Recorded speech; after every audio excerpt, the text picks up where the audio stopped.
Well, welcome to Road Science. I'm Darcy, our Technical Development Manager. You're a scientist, not a TV star. Sure? Come on, mate.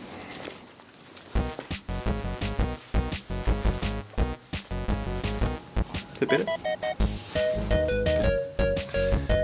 In this episode, I'm going to introduce you to our technical development team and talk you through how we use science in ways to develop innovative products for roading problems. And while the science is complex, our process is really quite simple. So, first part of the process. David, problem solver. Let's go meet the rest of the team.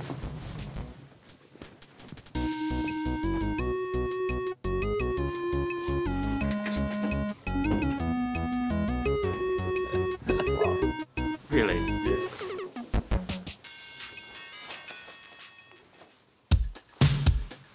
I'm David, our R&D Projects Manager.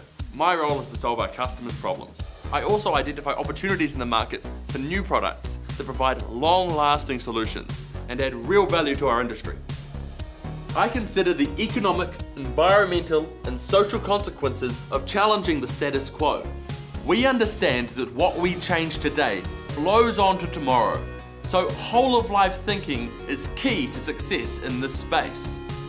By understanding our materials, we're able to see their long-term impacts better than anyone else, giving us the insight about ways that we can dispose of them at the end of their life in a safe and sustainable way. Speaking of whole of life, is this polyester? No.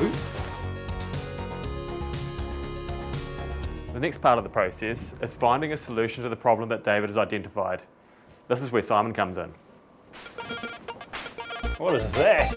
Oh, it's cool.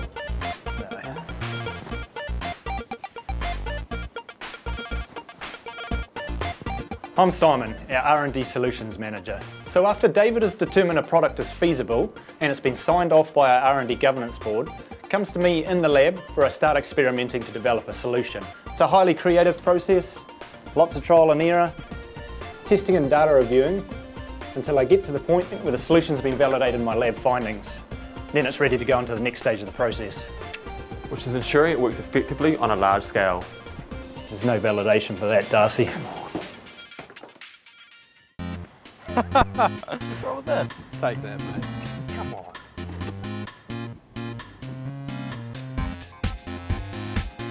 Hi, I'm Nick, our Technology Implementation Manager. I'm responsible for bridging the gap between the lab and real-world operations. Once the lab tests have been completed, I figure out how to make the product work on large-scale volumes, taking things from, say, 2 litres in the lab to 20,000 litres in a manufacturing plant. Field testing is also an important part of my job, making sure that the product works as we think it should in real life. This includes ensuring the product works through any equipment used for application like sprayers, trailers and pavers. If it doesn't work at this stage, Simon and I refine the product, going back and forth between the lab and the field until we achieve optimum performance. Nick makes the transition from lab to field as seamless as possible. Part of this is upskilling our operational teams and external partners who will be using the product, so they can understand its benefits and how to use it correctly. Speaking of which, looks like someone needs to upskill your suit, Darcy.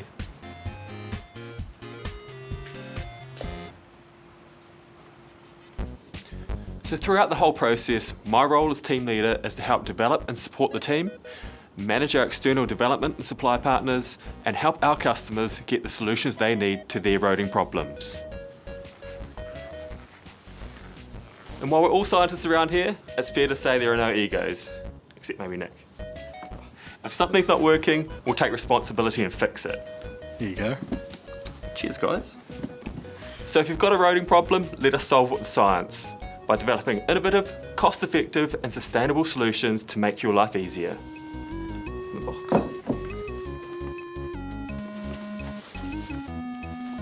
You serious? What's wrong with this one?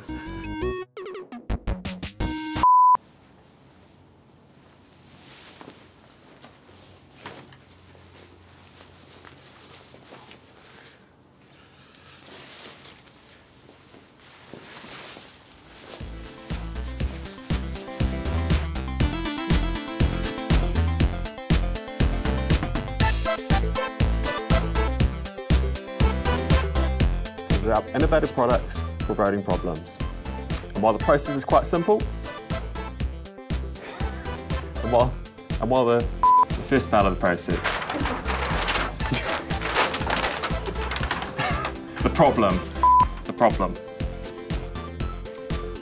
Develop and support the team. Manage our external development. I also provide, we consider we understand that, giving us the insight to come up with ways of, I'm in a loop. Until we achieve optimum performance.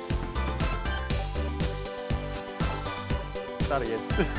If it doesn't work at this stage, Simon and I go back and